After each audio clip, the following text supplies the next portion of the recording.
Hello दोस्तों, तो स्वागत है आज की इस नई वीडियो में आपका। तो दोस्तों, आज की इस वीडियो में हम आपसे बात करने वाले हैं कक्षा 12वीं प्री बोर्ड हिंदी विषय का जो आपका पेपर होने वाला है कक्षा 12वीं का, तो उसके सभी क्वेश्चन आंसर की। तो दोस्तों, वीडियो में अंत तक जरूर बने रहें।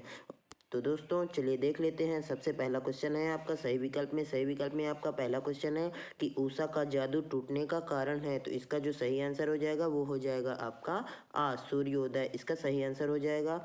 उसके बाद देख लीजिए आपका जो दूसरा क्वेश्चन है कि चौके के गीले होने का भावार्थ है। तो इसका जो आंसर हो जाएगा वो हो जाएगा आपका वातावरण में नमी, इसका सही आंसर हो जाएगा।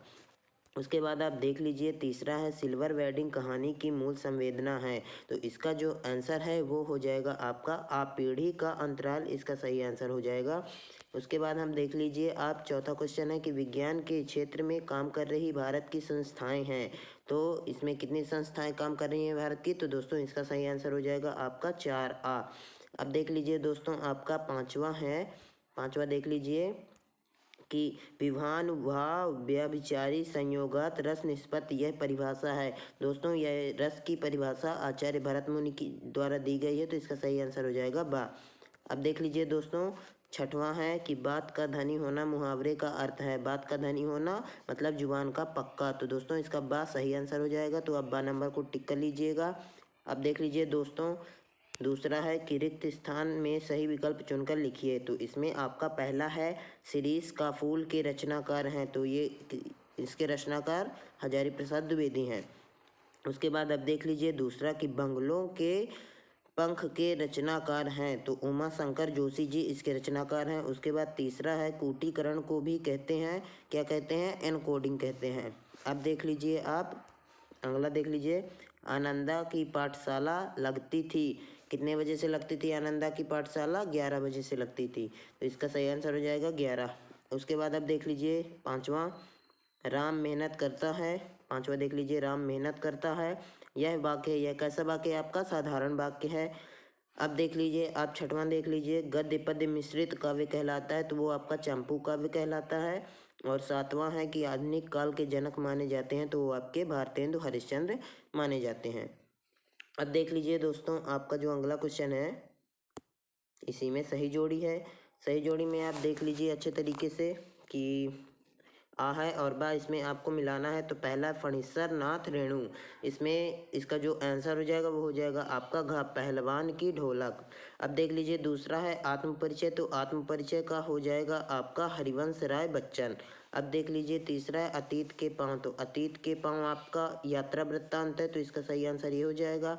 अब देख लीजिए माधुर्य ओज व प्रसाद। तो ये आपके शब्द गुण हैं। तो ये आपका ग हो जाएगा। अब देख लीजिए हिंदी। तो हिंदी एक भाषा है। तो ये आपका खा से मिल जाएगा।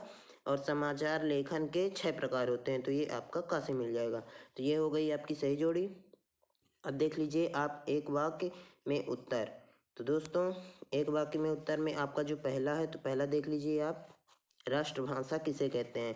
राष्ट्रभाषा तो दोस्तों ये आपको आपकी गाइड या जो भी आपके पास स्टडी मटेरियल है उसमें मिल जाएगा। और यदि आपको नहीं मिलता है तो स्क्रीन पर जो आपको आंसर दिख रहा है आप इसे भी लिख सकते हैं।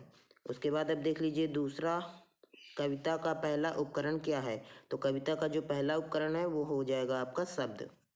अब देख लीजिए तीसरा यशोधर बाबू ने मैट्रिक की परीक्षा किस स्कूल से पास की थी? तो इसका भी आंसर आप अपनी मेन स्क्रीन पर देख लीजिए और इसी तरह लिख दीजिए। अब देख लीजिए आपका जो चौथा है कि मैं पढ़ लिख कर वकील बनूंगा और अछूतों के लिए कानून बनाऊंगा, छुआछूत को खत्म करूंगा। यह कथन किसका है? तो यह कथन आपका बाबा साहब भीमराव अंबेडकर जी का है। उसके बाद पांचवा है कविता पंख लगाकर कहाँ कहाँ उड़ सकती है?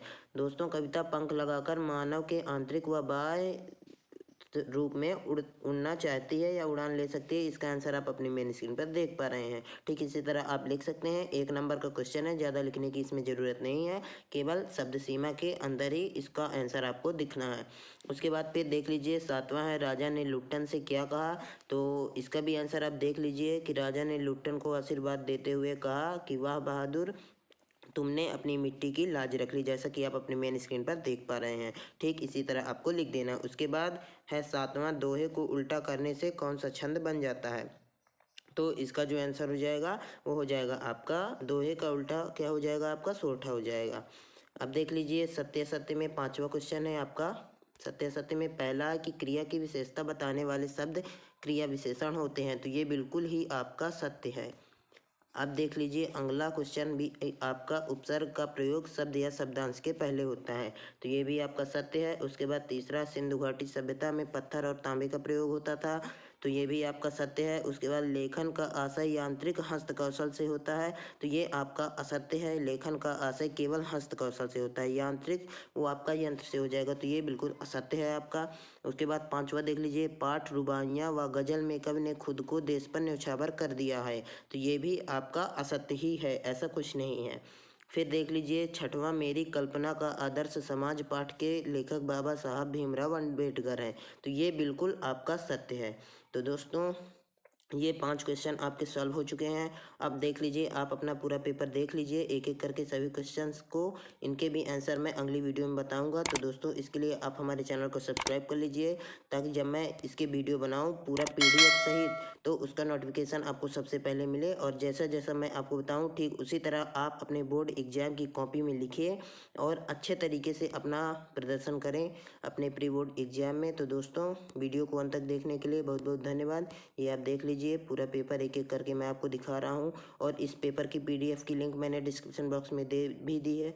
तो आप यदि आपके पास अभी पेपर नहीं है उपलब्ध, तो आप इस पेपर को डाउनलोड कर लीजिए और अच्छे तरीके से देख लीजिए, तैयार कर लीजिए। जी दोस्तों, धन्यवाद। जय हिंद।